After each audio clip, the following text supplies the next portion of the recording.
이 탄핵 정부 속에 강성 발언을 쏟아내며 지지율 상승세를 보이고 있는 분이죠. 이재명 성남시장 스튜디오에 모셨습니다. 예, 우리 이장님 반갑습니다. 네, 아이고 반갑습니다. 예. 우리 변호사님 이게 불러주실지 몰랐는데 감사합니다. 예, 앉으십시오. 예, 예. 아니 오늘은 좀 쓴소리도 좀 하려고 내가 모셨습니다. 또 지지율이 올라가니까 쓴소리도 해야 될 것 같고. 세게 해주세요. 그래요. 지금 지지율 상승세가 정말 무섭긴 무서워요. 이 촛불 민심을 타고 가장 그 상승세를 구인하는 사람은 이재명밖에 없다. 그 이유가 어디 있다고 생각합니까? 정치 패러다임이 사실은 이 변하고 있는데 전 세계적으로. 그러니까 정치인들이 답을 만들어 놓고 마음에 안 드는 국민들로 하여금 정치 선택을 강요하던 시대에서 이제는 국민들이 스스로 네트워크를 통해서 자기 주장을 정리하고 정치에 강제하는 시대로 바뀌고 있거든요. 그 현상이 대개는 이제 뭐 영국의 브렉시트 또 미국의 이번 대선 결과이기도 한데 우리 국내 정치도 보면 정치권들이 실제로 국민의 의사를 제대로 반영하지 못하고 있고 그렇다고 해서 국민들이 원하는 바를 그런 대로 뭐 현장에서 관찰해 노력을 하는지도 의문을 자꾸 갖고 있는 상태에서 국민의 목소리를 가장 현장에서 잘 반영해주는 정치 세력 또는 정치인을 찾고 있는 거죠. 제가 많이는 아니지만 거기에 조금은 부응한 게 아닌가. 그게 부합하는 그 정치인으로 생각한다. 근데 일부에서는 뭐 목소리 커서 지지를 받는다 생각하시는 경향이 있는데. 그 질문 제가 조금 이따 드릴게요. 그럴까요? 제가 오늘 좀 우리 이 의원을 좀 공격을 하면 세게 좀. 너무 이 포장을 해드린 것 같아서. 괜찮습니다. 주변의 모든 언론이 그 문재인 전 대표가 요사이 강성 발언을 계속하고 있습니다. 특히 이번에 그 탄핵안이 부결되면 의원들 다 사퇴해야 된다. 물론 뭐 더불어민주당 의원들 두고 하는 얘기고. 그래서 이제 오늘 지금 야 3당 의원들이 일제히 다 그 사퇴서를 미리 써서 다 바뀌었어요. 그런데 탄핵안이 지금 국회에 제출이 되고 표결 앞에서 이렇게 하면 결국 의결권 침해하는 것 아닙니까? 어떻습니까? 어떻게 보고 있습니까? 우리가 대통령을 헌법을 파괴했다고 대통령을 공격을 하잖아요. 그러면서 또 공격하는 쪽에서 헌법을 파괴해도 되는 겁니까? 어떻게 헌법을 파괴하죠? 아니 의결권 침해하고 양심의 자유 침해하는 거죠. 인정샷 찍자 이러고 하면요. 그건 제 생각입니다만. 저는 정치인들이 지배하는 지배자들이 아니라 국민의 뜻을 대리하는 모습이라는 점들을 좀 분명하게 하면 이런 사태에 대한 답은 간단하게 나옵니다. 지금 국민의 80% 가까이가 대통령 탄핵을 원합니다. 제도나 78% 그러니까 가까이라고 했지. 그래서 그런데 제도나 또는 법이나 정치인들은 국리 민복을 위한 도구라는 거예요. 그럼 국민의 뜻을 반영하기 위해서 노력해야 되는 것이고 국민의 뜻이 우선이냐 아니면 사소한 절차나 아니면 윤리 도덕이 우선이냐 할 때 저는 국민의 뜻이 언제나 우선해야 된다고 보기 때문에 저는 필요하면 사퇴서도 내고 또 뭐 압박도 하고 국민의 뜻이 관철을 되도록 노력하는 게 의무죠. 국민의 뜻이 우선이라는 것은 그건 뭐 아주 지당한 얘기고요. 뭐 그 말에 이의를 제기할 사람은 정치인 중에 누가 있겠습니까? 하지만 이 국민이 그 주권자고 그리고 정치는 어디까지나 공복이고 묻습니다. 하는 얘기는 그건 우리가 교과서 안에 있는 얘기고 실제 우리는 민주주의라는 게 우리가 스스로를 지배하는 제도잖아요. 모두가 모두를 지배하는 것이 이제 민주주의인데 실제 우리는 누군가로부터 지배를 받고 있고 그 누군가는 정부 그리고 우리가 뽑은 대표자들, 국회의원, 대통령들이란 말이에요. 그런데 교과서라고 말씀하셨는데 교과서는 옳은 것이고 그렇게 가야 되기 때문에 교과서죠. 근데 현실이 교과서를 제대로 안 따른다고 해서 이 현실을 전제로 그걸 계속 유지시키면 안 됩니다. 근데 정치학 노력해야죠. 국가의 주인은 나라의 주인은 국민이고 국민의 뜻이 가장 잘 반영되는 게 정치라야 되고 정치가 국민의 뜻을 제대로 반영을 하지 않으니까 결국 국민들에게 정치가 전체적으로 탄핵당하고 있는 게 지금 전 세계적인 조류라는 거예요. 근데 우리 대한민국은 지금 극적인 상황을 맞았죠.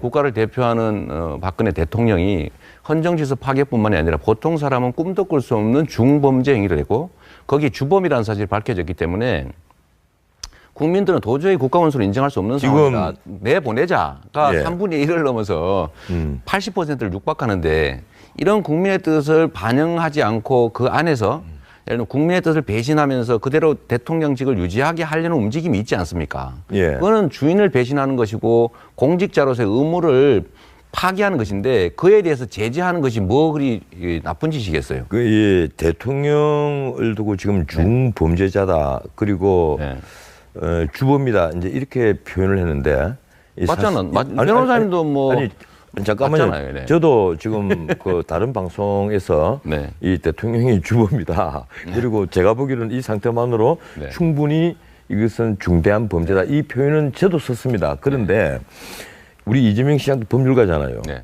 예, 법률가인데 여기에 지금 피고인 근데 우리가 원고라면 피고인 박근혜 대통령은 없어요. 그런데 일방적으로 주범이다 그리고 중대한 범죄다 하면 아직까지 확정되지 않은 사안에 있어서 좀 어려운 문제가 있지 않을까요? 근데 그거는 이제 소위 무죄 추정의 원칙이라고 하는 개인이 범죄를 저질렀을 우리 때 헌법에 와서 딱 펼치면 그러니까 개인이 나오잖아요. 인두비오 프로레오. 그러니까. 의심스러운 것은 피고인의 이익으로. 저도 말 좀 하게 해주세요. 예. 그러니까 그거는 아니 개인이 너무 일방적으로 보시는 것 같아서. 근데 개인이 국가 권력에 맞닥뜨려 있을 때 그 개인을 범죄자로 단정해서 불이익을 주지 말라는 뜻이지.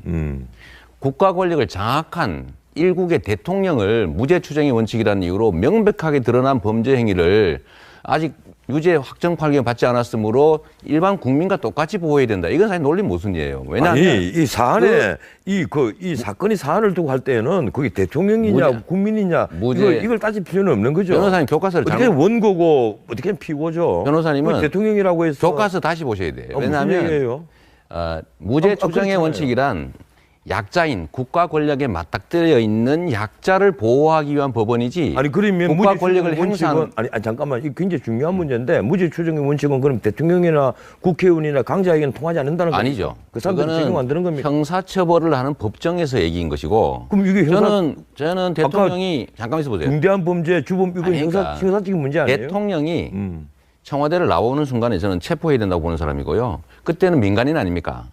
대통령은 현재 상태도 원래 처벌받아야 되는데 국가 원수로 체면이 있으니 잠깐 기소만 미뤄주자라고 하는 게 법이에요. 그러면 대통령직을 면하는 순간에 일반인과 똑같이 법정으로 가야 되고 법정에 갔을 때는 이제는 민간인이 일반인이 됐으니 무죄 추정 원칙에 따라서 충분히 존중받겠지요. 그러나 지금은 우리는 재판을 하는 게 아니라 정치적 판단을 하고 주인의 입장에서 고용된 모습에 대해서 책임을 묻고 있는 겁니다. 재판하는 과정이 아니에요. 예. 그리고 주범이라는 사실은 안종범의 진술이라든지 3인방의 진술에서 이미 다 나온 것이고. 지금 형사기록 안 보시잖아요. 아니 이미 녹음도 다 돼 있다는 것이고. 아니 언론에서 글쎄. 보도한 걸 믿어야지. 그럼 우리 TV조선에서 보도한 걸 우리가 안 믿으면 어떡합니까? 형사기록을 안 보셨잖아요. 그죠? 그거는 재판할 때. 그리고 대통령은 아직 변소를 하지 못하고 있지 않습니까? 대통령도 변호인단이 구성이 되고 아무 책임이 없다고 하고 있죠. 아니 어떻든 대통령 쪽에도 이러이러하기 때문에 나는 무죄다라거나 이러이러하기 때문에 나는 최소한 고의는 없었고 무필지 고의밖에 없다라든지 뭔가 변소를 할 것이잖아요. 아직 그 변소가 나오지 않은 상태에서 하고 있지요. 예, 그래서 내가 드린 질문인데 다 부하가 한 거다. 최순실이 한 거다. 이렇게 얘기하고 있죠. 질문 하나 드릴게요. 그래서 드린 질문인데 지지율 상승 요인을 이제 많은 언론들이 그렇게 분석을 합니다. 이 문재인과 문재인 전 더불어민주당 대표와 현재 한 7.9% 차이가 나요. 그리고 우리 이 시장 가장 최근에 리얼 미터인데 이거요. 한 16.6% 정도 나오는데 이 원인이 무엇이냐 이러니까 이 강성 발언 그리고 이제 우호적인 언론이 강성 발언이라고 하는데 비판적인 언론은 뭐라고 얘기를 하는가 하면 자극적이고 선동적인 발언 이렇게 얘기를 한단 말이에요. 광장에 나가서 물론 국회의원이 아니니까 사실은 그 정치적 책임은 그 국회의원보다 훨씬 덜 할 겁니다. 이재명 시장은 국회의원이 광장에 나가는 거와는 조금 차이가 있는 거예요. 그런데 어쨌든 광장에 나가서 시민 사이에 그렇게 자극적이고 강한 발언, 이 발언을 통해서 그 자기의 지지를 올렸다 이런 비판이 있습니다. 그 점 어떻게 생각하십니까? 우리가 현상을 가지고 단순하게 판단하면 바보 되거든요. 그러니까 근본을 봐야죠. 우리가 비교를 한다면 이미 저처럼 강성 발언에 강성 행동을 하는 정치인들이 많습니다. 물론 약간 따라오긴 했는데 가장 먼저 하고 뒤에 박은순 시장, 문재인 전 대표 다 따라간 거죠. 말은 바로 합시다 우리가. 따라했는데 결론은 이 많은 시청자들이 보는 데서 그런 것까지 지지율이 오르지 않고 있어요. 아니 먼저 따라하면- 선두주자가 그걸 먼저 다 먹어버렸으니까. 다는 못 먹죠. 이게 정치 현상이라고 하는 게 먼저 했다고 해서 100%를 먹지는 않습니다. 조금 우위에 있을 정도지. 근데 그건 인정하시는군요. 강성 발언을 통해서 지지율이 강성 올라간 것은 발언, 사실이다. 자극적 발언이라고 하시는데 저는 대중들이 국민이 일반적으로 쓰는 단어를 썼어요. 저는 정치에서 품격 있는 언어라는 이름으로 국민들이 알아듣지 못하는 단어를 용어를 쓰는 정치권 잘못됐다고 생각합니다. 그걸 정확히 얘기하면 자극적인 발언입니다. 아니, 자극한 건 이 나라의 주인은 국민이에요. 자, 그래서 그래가지고 아니 아무 데나 예. 대놓고 정치인들 좋은 말 하지요. 안 된다는 말 안 하고 적극 검토하겠습니다. 긍정 검토하겠습니다. 이런 거 전부 다 오리발을 내잖아요. 이게 정치 불신의 원인이거든요. 예. 머슴들은 주인이 쓰는 언어를 써야지 머슴들끼리 자기들은 품위 있는 척 우아한 척 하면서 주인은 알아듣지도 못하는 이상한 언어 쓰는 거 옳지 않아요. 그러니까 결국은 언어란 예. 의사를 전달하기 위해서 하는 것이고 의사 전달에 가장 필요한 단어를 써야 되는 건데 제가 제일 알아듣기 쉬운 편한 말 쓰잖아요. 저는 예를 한번 들어보세요. 제가 무슨 자극적이고 선동적인 말 했습니까? 제가 예를 들어 못 드신다요. 지지를 준비했습니다. 네. 함께 보시죠. 여러분의 손으로 무덤을 팝시다.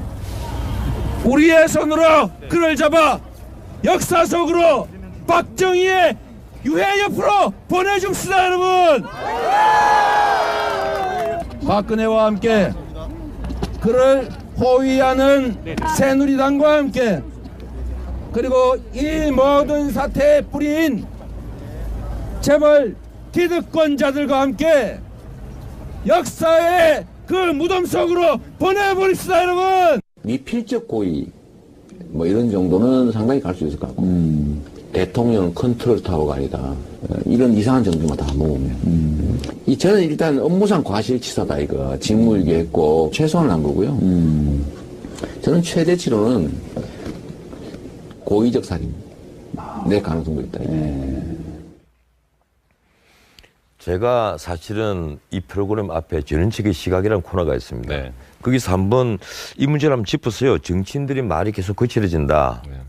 그건 이제 제일 앞장선 분이 이재명 시장이니까 뺄 수가 없어서 예컨대 지금 우리가 무덤을 파자. 그래서 박근혜 대통령 끌어서 묻어버리고 박정희 대통령 유해 옆으로 박정희 유해 옆으로 같이 묻어버리자. 이런 표현은 너무 좀 지나친 것 아니냐. 예.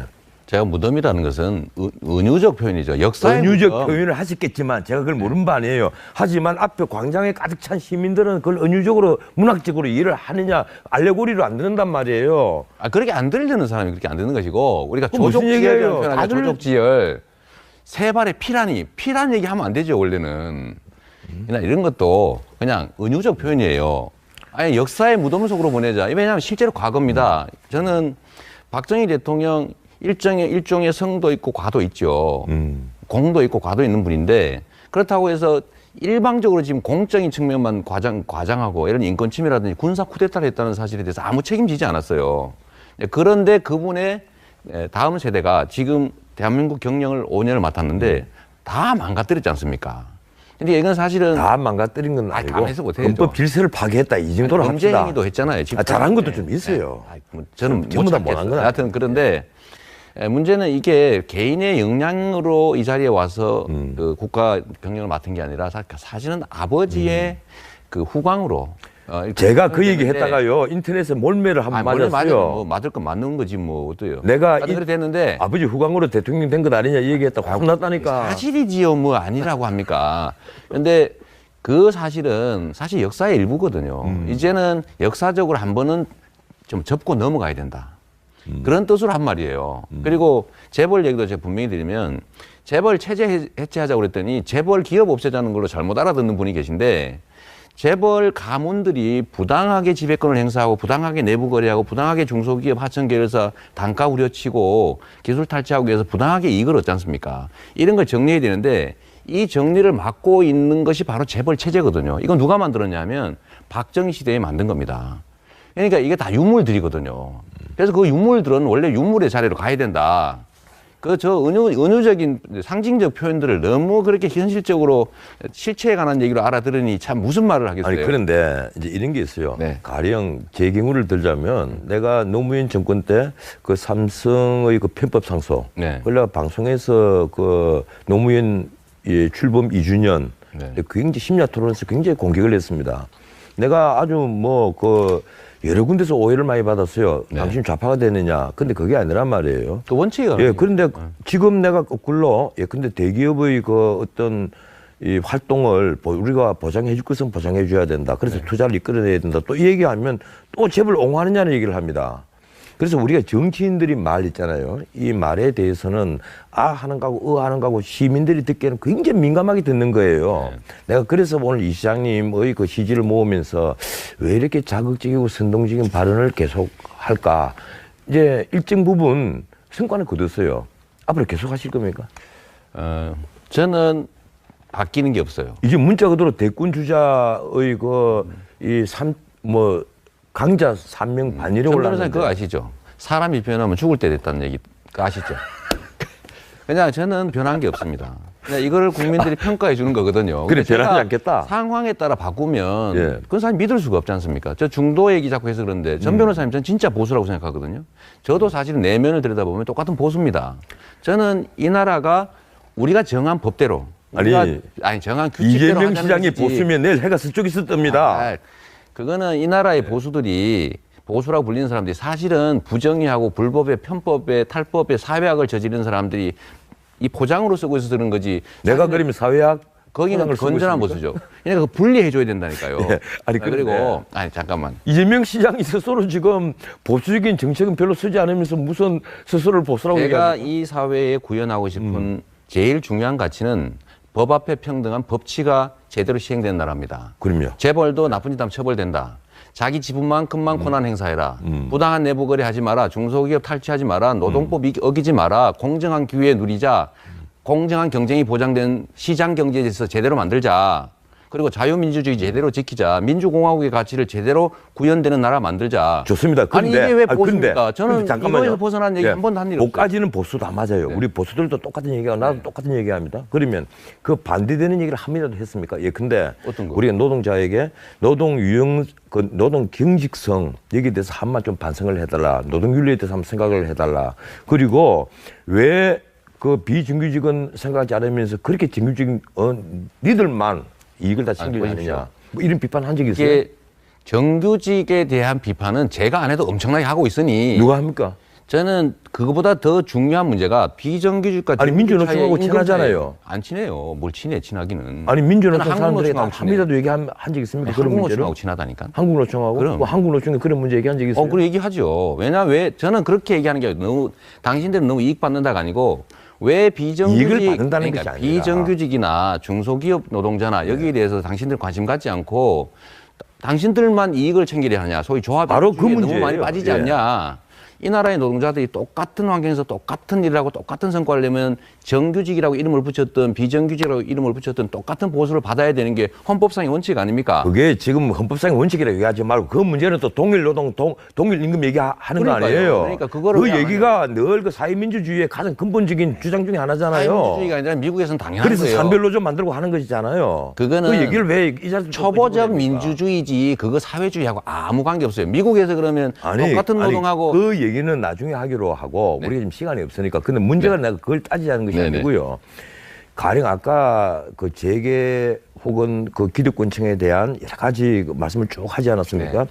그 반대되는 입장. 예, 근데 우리가 노동자들에게 당신들이 권리를 나는 열심히 지원하겠다. 대신에 우리가 생산성을 올리자. 생산하는 데 있어서 필요한 근로윤리 이거 좀 바꿔보자. 이 얘기 하신 적이 있느냐? 아니 그런 거야 기본에 해당되는 것인데 현실적으로 현실적으로 한 적이 있느냐는 거예요. 아니 그런 얘기를 할 필요가 없죠. 안 하잖아요. 공개적으로. 왜안 왜냐하면 합니까? 그보다 더 중요한 문제가 많으니까. 왜 안 합니까? 반대쪽만 공격하면서 아니죠. 이쪽을 왜 얘기 안 합니까? 공화국이란 예. 동등해야 되는데 누군가가 힘은 이만큼 세고 많이 가지고 있어요. 그런데 이만큼 가진 사람이 이렇게 얼망졸망 있어요. 그러면 누구 얘기를 해야 됩니까? 그러니까 그게 이쪽을 먼저 얘기를 하고 그 나중에 이쪽은 아니 약자들 억울하게 피해받는 쪽을 먼저 얘기해야지. 그건 당연한 건데 그러니까. 가령 우리가 노사에 있어서 누가 강자냐 하는 문제는요. 저는 이건 대한민국 다시 우리가 또 토론을 해야 될 문제입니다. 대한민국 경제와 노동 대한민국에서 지금 노사에 과연 사가 강자고 노가 약자입니까? 사가 확실한 강자죠. 그건 노동법을 저하고는 어기고 조금 아니, 시각의 차이가 있네. 52시간 이상 일 시키면 처벌하게 돼 있는데 52시간 이상 일하고 있는 사람이 360만 명이 넘습니다. 지금 최저임금 6,300 우리가 토론한다고 시간 다 가버렸어. 최저임금 6,030원 이거 내가 지금 못 받는 사람이 240만 명이에요. 내가 지금 앵커로서의 직분을 지금 벗어나서 이런 게 예를 들면 저는 현재 우리가 만들어진 법과 우리가 약속한 것들을 제대로 지키자라고 하기 때문에 저는 아니 이제 보수라니까요. 그 토론을 나중에 하자니까 한번 내가 보여주세요. 우리 이재명 시장하고 친하니까 네. 이 이재명 시장이 보수라고 보수적 성향이 상당 부분 있다는 걸 압니다. 진짜 아니까 보수. 내가 지금 따지고 들은 건데 지금 일각에서 성남시장이 네. 이 대선 주자로서 대선에만 자꾸 신경 쓰면 네. 성남시 손 누가 키우나 이 얘기합니다. 네. 성남시 소는요. 손 누가 키워야 됩니까? 제가 지휘하는 공무원들이 소몰이들이 잘 키우고 있습니다. 예. 원래 그 소몰이 마름. 그럼 시장 마름은 없애도 직접 되겠네. 소를 키우는 게 아니거든. 예. 소 키우는 직원들이 잘하는지 잘 관리하고 방향만 정해주고 잘못하면 혼내고 잘하면 잘하고 해서 칭찬하고 해서 잘 진행하면 되는 거죠. 배 선장이 뭐 하려고 저기 식당 칸, 화물 칸, 저 조타실을 들락날락 합니까? 해도 주고. 근데 이렇게 선장이 간다. 배에 있어야 되잖아요. 배 안에 있지. 선장이 배에서 헬리콥터 타고 차시고 딴 데 가가지고 다른 사업 한다고 일하면 되겠어요? 선장이 휴가 낸 날. 그러니까 휴일, 토요일, 일요일 저녁 때 오늘은 내가 휴가 내고 나왔어 지금. 아 그런 거예요? 선장 내가 여름 휴가를 못 갔거든요. 이번 여름 휴가를 못 갔는데. 아니, 예. 예, 이제 시간이 상당 부분 진행이 됐는데 그 지금 탄핵 전공 네, 내일 네. 가결될 것 같아요? 부결될 것 같아요? 저는 가결될 거라고 봅니다. 예, 만약에 만에 하나라도 부결되면 어떻게 이행되라고 봅니까? 부결되면 저는 정치인들이 예. 부결시킨 사람에 대해서는 일단 엄정한 책임을 물어야 되고요. 저는 국민이 용서하지 않을 거라고 봅니다. 용서해서는 안 되지요. 또 이제 그 가결시키지 못한 야권의 책임도 없지 않아 있는 것이죠. 그에 대해서 뭐 지금 전부 사퇴해서 냈다고 하니까 결국 국민들이 더 크게 더 세게 정치적 책임을 묻게 될 겁니다. 우리 헌법 다 쓸려 나갈 거라고. 예, 우리 헌법 바꿔야 된다고 생각하죠.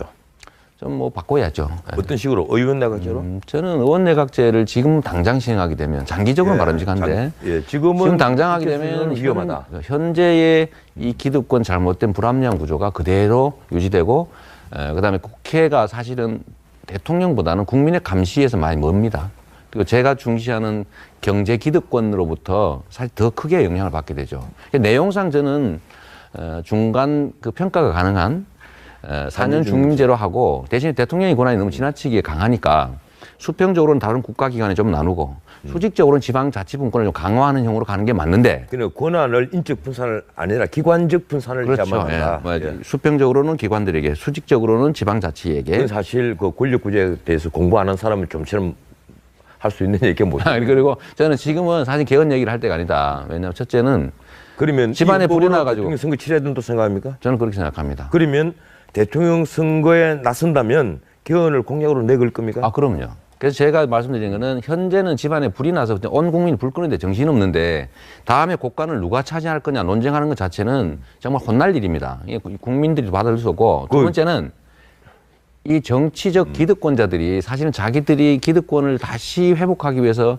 정계 개편의 수단으로 이 개헌을 얘기하고 있기 때문에 지금은 그런 계기로 얘기하면 안 된다. 그래서 최종 결론은 이번이 계기가 됐으니까 시간도 짧고 대통령 후보들이 개헌에 대한 로드맵을 제시하고 내용도 제시하고 난 다음에 국민의 심판을 받아서 된 쪽이 그대로 이행하는 것이 가장 합리적이라고 생각합니다. 아니 대통령 선거에 그 당선되고 낙선되고가 그 공약으로 내건 모든 사항의 그 모든 사항을 국민들이 지지해 줬다 이건 아니지 않습니까? 대선 후보들은 예. 국민이 원하는 안을 낼 수밖에 없습니다. 지금 정계 개편 얘기를 하면 국민들의 의사와 관계없이 국회 통과하고 뭐 정신없는 사이에 그냥 투표해서 국민 투표를 할 수 있지만 대선 후보들이 단 한 표라도 더 받아야 되는데 그냥 국민들이 원하지 않는 국민들이 좋아하지 않는 안 만들어가지고 손해 볼 짓 하지 않습니다. 지금 우리 제일 헌법에 국민들의 말이죠. 의사가 잘 반영되는 게 결국 대선 공약일 거라고 예. 보는 거죠. 우리 헌법상 그 말이죠. 네.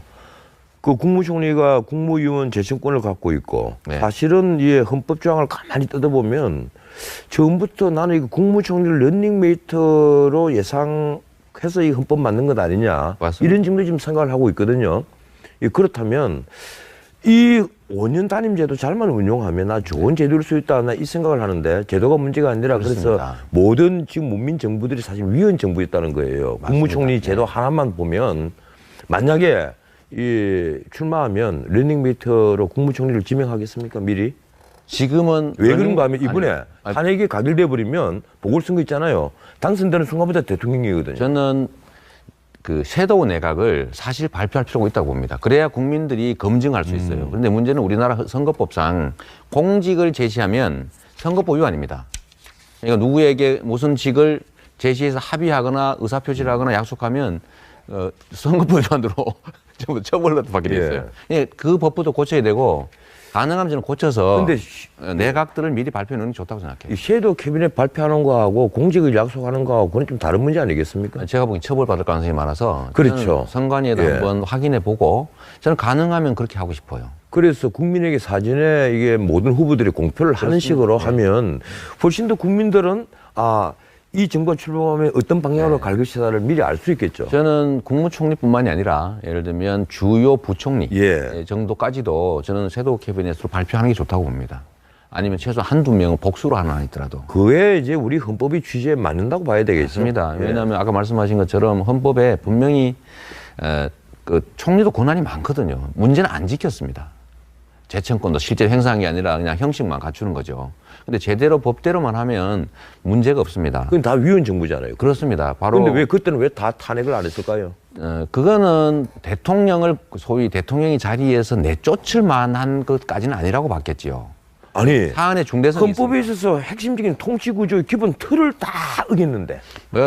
그래도 뭐 이렇게 조직 범죄를 저지르거나 아니면 헌정질을 통째로 파괴해서 자기가 국민으로부터 위임받은 모든 헌법적 권한을 뭐 최순실 같은 사람한테 통째로 책임 없는 개인에게 맡겨버린다든지 하는 정도는 아닌 거죠. 아니, 우리 둘이가 방금 그 의견 일치를 본 대로 국무총리에 있어서 국무총리, 국무위원 재청권만 확실히 보장을 해줘도요.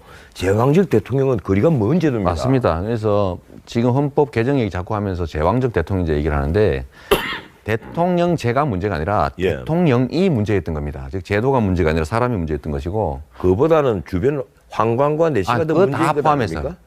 보통 참모들 탓을 하는데 이 참모도 결국은 그 책임자가 고른 거고요. 책임자가 어떤 사람을 쓰느냐에 따라 참모들이 그렇게 정리됩니다. 환관을 좋아하면 환관이 모이는 거고 충신을 좋아하면 충신이 모이는 거죠. 그러니까 이걸 결국 그 지도력의 문제인데 이 지도력들이 제대로 행사되지 못한 것은 제도보다는 사람 문제가 훨씬 크다. 저는 그렇게 생각합니다. 지금 이제 시간이 얼마 남지 않았기 때문에 제가 거의 마지막 질문이 되시는데 뭐 성남시 시장으로 있을 때는요. 그 가령 청년수당 이런 직업하는 이 새로운 정책을 만들어내고 또 서울시도 같이 반응을 하게 하고 또 그런 정책에 대해서 우리 정치계 주의를 환기시킨 그런 좋은 뭐 정책을 많이 내놨습니다. 그런데 대통령이 되었을 때 과연 할 수 있을까요? 왜 그런가 하면 우리 지금 재정이 이렇게 거의 절벽 상태인데. 성남시가 하고 있는 청년배당, 산후조리 지원, 뭐 교복 지원, 노인 일자리, 아동복지, 교육복지, 보육복지 이게 약 그 최대 1,000억인데 늘어놓아서 본인이 이렇게 잘하고 있다 얘기하지 말고. 원래 이럴 때 자랑하고 그러는 거지.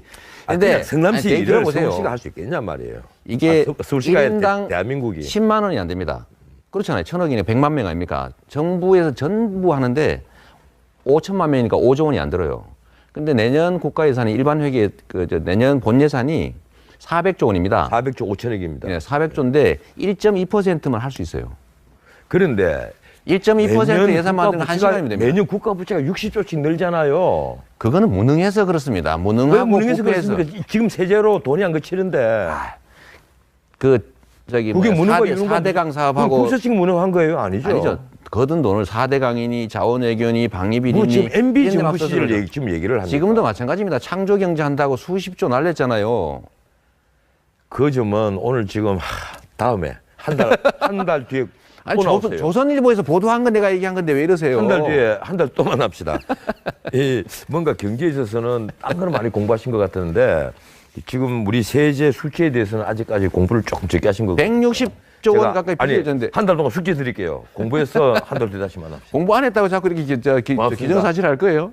고맙습니다. 네, 감사합니다. 지금까지 이재명 성남시장이 절차나 아니면 윤리 도덕이 우선이냐 할 때 저는 국민의 뜻이 언제나 우선해야 된다고 보기 때문에 저는 필요하면 사퇴서도 내고 또 뭐 압박도 하고 국민의 뜻이 관철되도록 노력하는 게 의무죠. 국민의 뜻이 우선이라는 것은 그건 뭐 아주 지당한 얘기고요. 네. 뭐 그 말에 이의를 제기할 사람은 정치인 중에 누가 있겠습니까? 하지만 이 국민이 그 주권자고 그리고 정치는 어디까지나 공복이고 묻습니다. 네. 하는 얘기는 그건 우리가 교과서 안에 있는 얘기고 네. 실제 우리는 민주주의라는 게 우리가 스스로를 지배하는 제도잖아요. 네. 모두가 모두를 지배하는 것이 이제 민주주의인데 실제 우리는 누군가로부터 지배를 받고 있고 그 누군가는 정부 그리고 우리가 뽑은 대표자들, 국회의원, 대통령들이란 말이에요. 그런데 교과서라고 말씀하셨는데 교과서는 옳은 것이고 그렇게 가야 되기 때문에 교과서죠.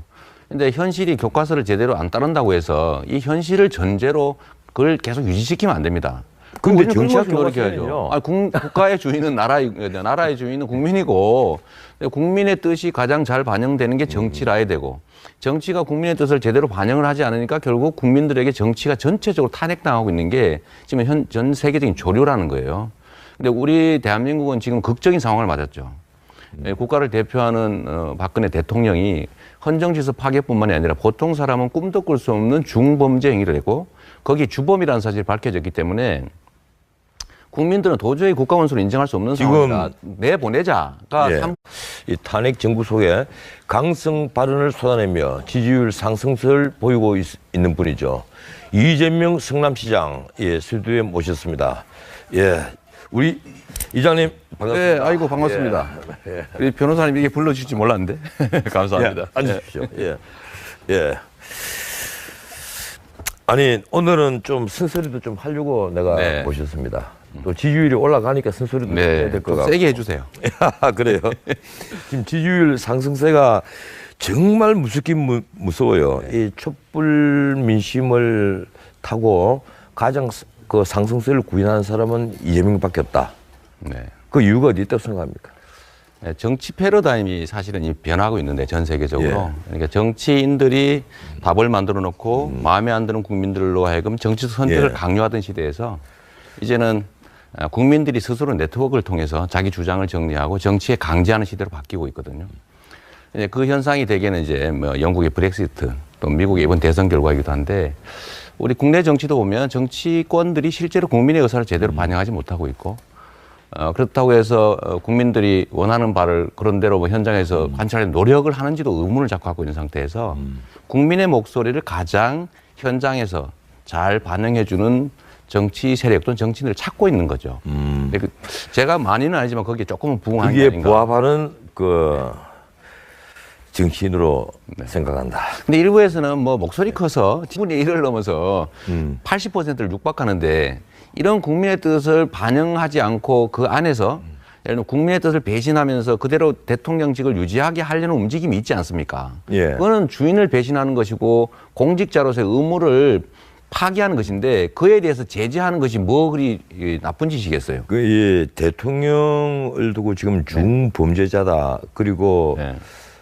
주범이다 이제 이렇게 표현을 했는데 맞잖아. 변호사님도 뭐 아니 잠깐만요. 맞잖아요. 네. 저도 지금 그 다른 방송에서 네. 이 대통령이 주범이다. 그리고 제가 보기로는 이 상태만으로 네. 충분히 이것은 중대한 범죄다. 이 표현은 저도 썼습니다. 그런데 우리 이재명 시장도 법률가잖아요. 네. 이 법률가인데 여기에 지금 피고인 근데 우리가 원고라면 피고인 박근혜 대통령은 없어요. 그런데 일방적으로 주범이다 그리고 중대한 범죄다 하면 아직까지 확정되지 않은 사안에 있어서 좀 어려운 문제가 있지 않을까요? 근데 그거는 이제 소위 무죄 추정의 원칙이라고 하는 개인이 글쎄. 범죄를 저질렀을 우리 때 헌법 교과서 딱 펼치면 그러니까 개인이 나오잖아요. 인두비오 프로레오. 그러니까. 의심스러운 것은 피고인의 이익으로. 저도 말 좀 하게 해주세요. 예.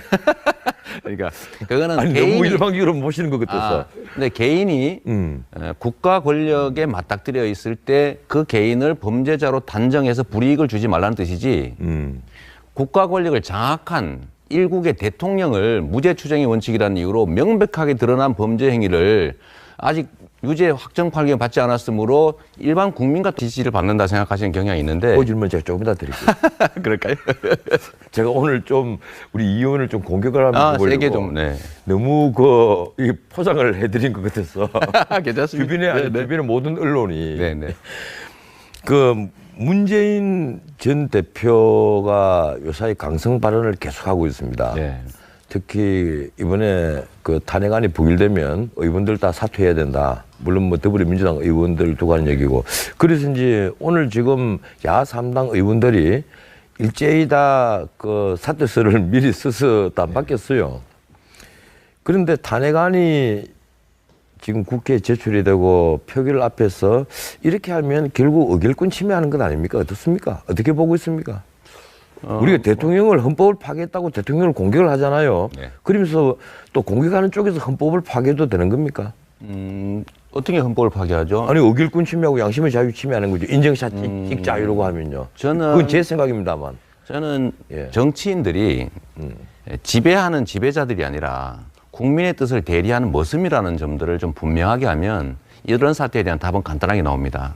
지금 국민의 80% 가까이가 대통령 탄핵을 원합니다. 네. 제도나 78%. 78% 그러니까 가까이라고 했지. 그래서 그런데 제도나 또는 법이나 정치인들은 국리 민복을 위한 도구라는 거예요.